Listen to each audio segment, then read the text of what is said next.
well, have a brief conversation trying to reflect upon what we've just heard. I think that we can, first of all, let me introduce myself, by the way, and both partners in this conversation. My name is Arnold van der Valk. I'm a professor in land use planning, Wageningen University. The guest on my left hand is Clare from Food Matters and Sustainable Food Cities Network. And on my right hand, Wiskerke, Professor of Rural Sociology, Wageningen University, and also Professor of Urban Rural Foodscapes here at the Academy of Architecture in Amsterdam. Right.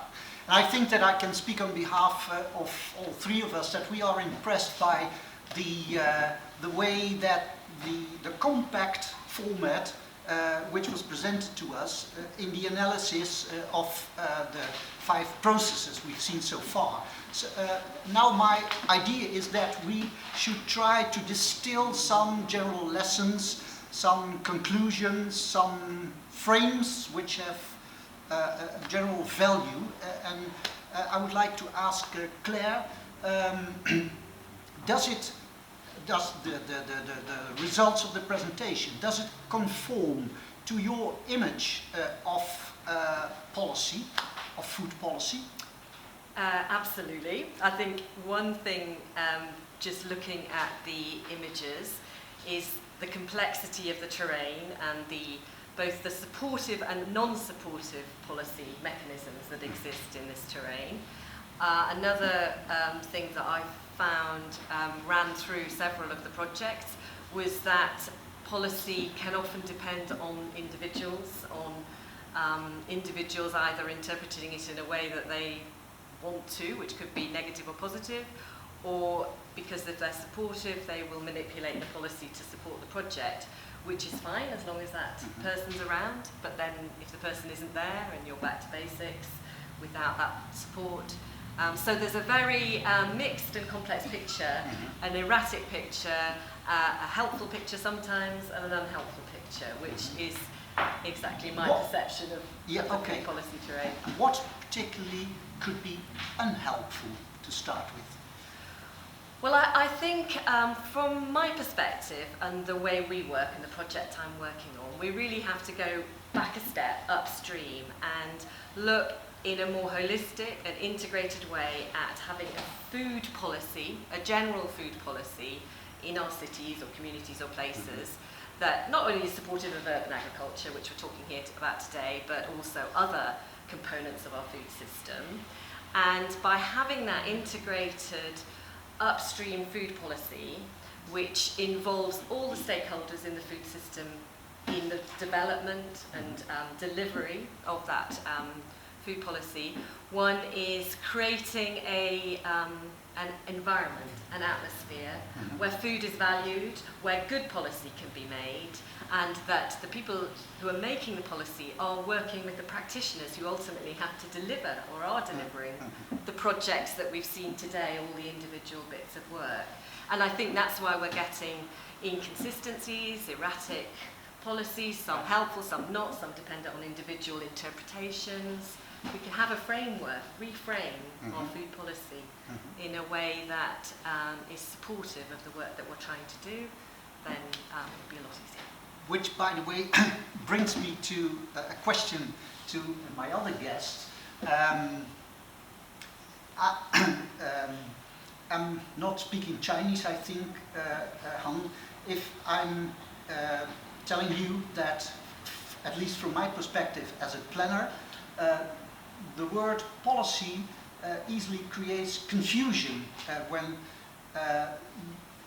because here we are making reference to very concrete action strategies,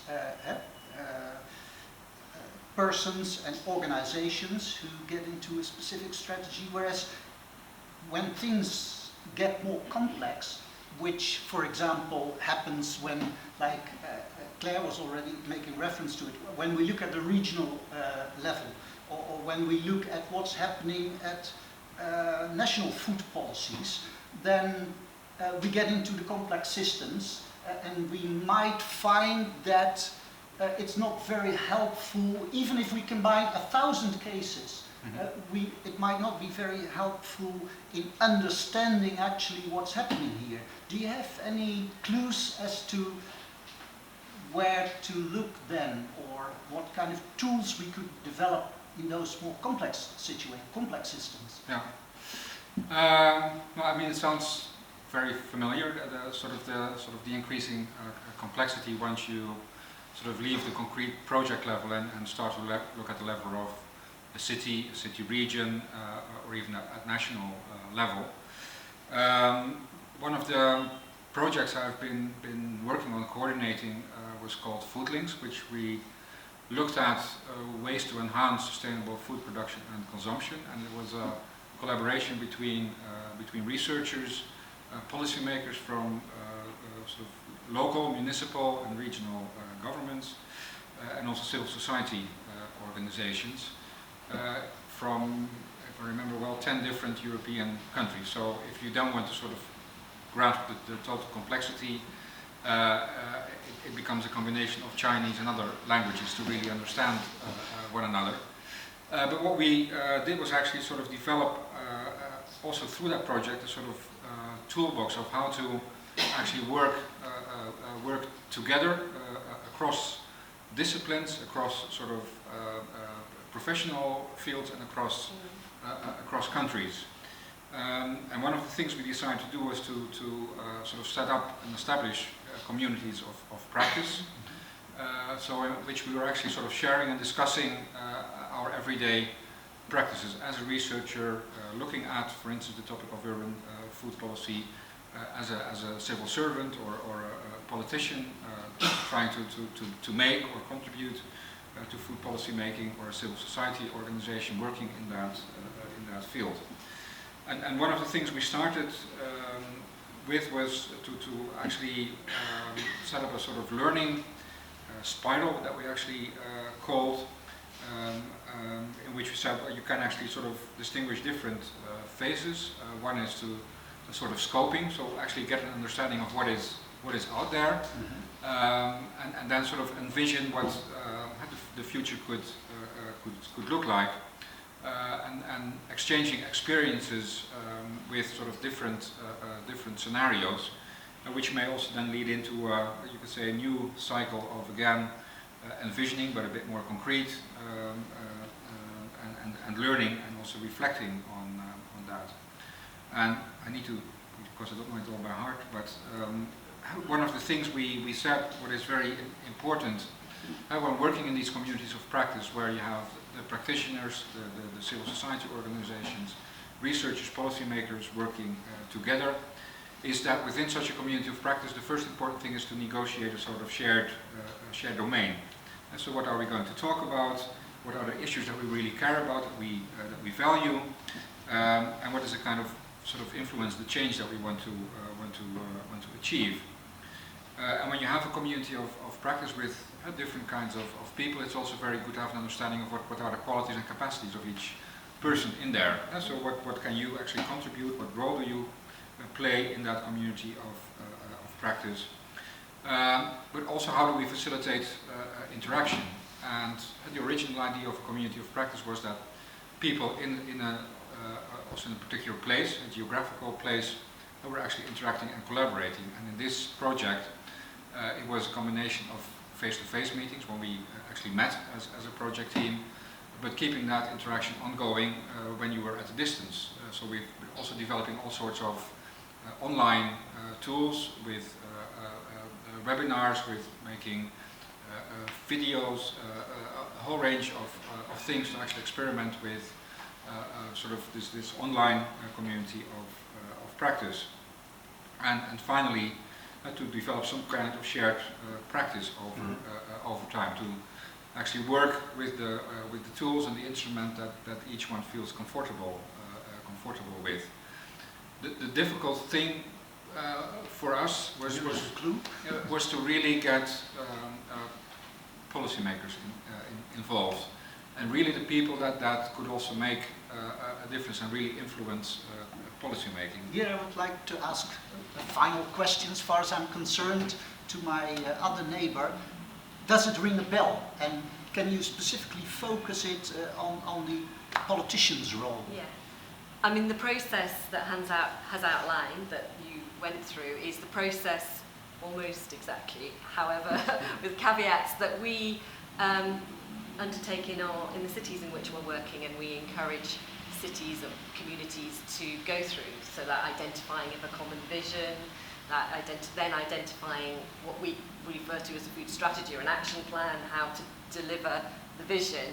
I think the only from a really practical point of view on the ground that I think is worth saying and adding in reality to that is that we can't underestimate how important the visioning process is and how long that takes, because ideally we have got policymakers around the table, but ideally we've also got different stakeholders. It may be businesses, it may be farmers, it may be obviously individual community members, community groups, all those diverse stakeholders within our local food system coming together. And in our case, we do emphasise the need to have policymakers there, and actually if we haven't got the policymakers, in our case in the UK, officers from the local authority or even elected members from the local authority, if they are not sitting around the table, then we're only doing or able to fulfil half of the picture. As we've talked about today, the policy making process is what is going to support the work going forward in the future, to give it legs, longevity, and to support the projects that we want to happen. So it's not going to work if we haven't got policymakers at the table. However, it's a process that we need to go through. If the policymakers aren't there at the beginning, then it's working on it. It's bringing them in at suitable points. And in some cases, that can take years, 1, 2, 3 years, to actually develop that joint vision and then that joint working relationship. So it's a slow process, but I think as we've talked about already here today, although there's a sense of urgency with this work, we're facing crises, we need to act fast. Actually, if we want to embed the work in policy, in practice, we have to take it slowly, and we have to take all our stakeholders with us, and that does take time and commitment. Right. There was one final thing I would like to bring up, and that is we have just heard 5 most interesting stories. They were analyses ex post of what has happened. Of course, we're discussing policy here, and both my partners have already hinted at it. The basic question is not what has happened, but what is going to happen. How can we make it happen? Is there any final lesson that you would like to add to the conversation we've had so far, that you would like to give us about how we can make urban agriculture, food planning happen in all kinds of situations that we have discussed so far?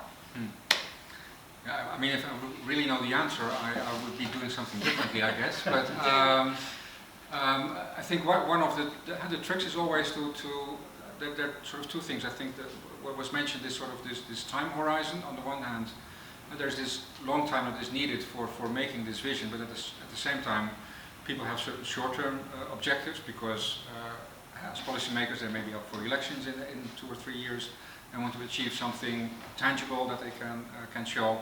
Maybe businesses want to make a profit on the very short term and are perhaps less interested in some of the longer term visionary aspects.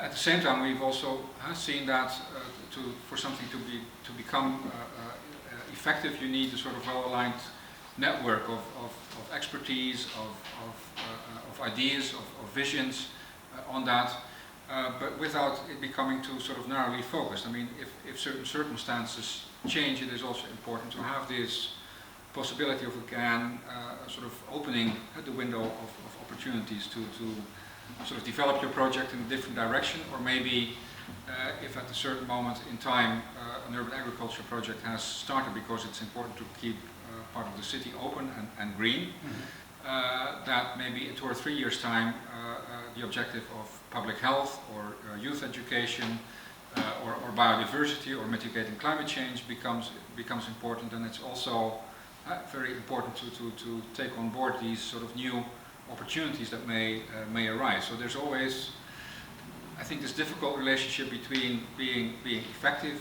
efficient, having the sort of shared vision, and at the same time have the flexibility to move in different directions. Okay, so two keywords I take from your explanation. That is, yes, we need a community of practice, but not a closed community, not a closed job. Please not. We need the space to reframe what's happening to us. Yeah. Okay, the open mind. And my other neighbour.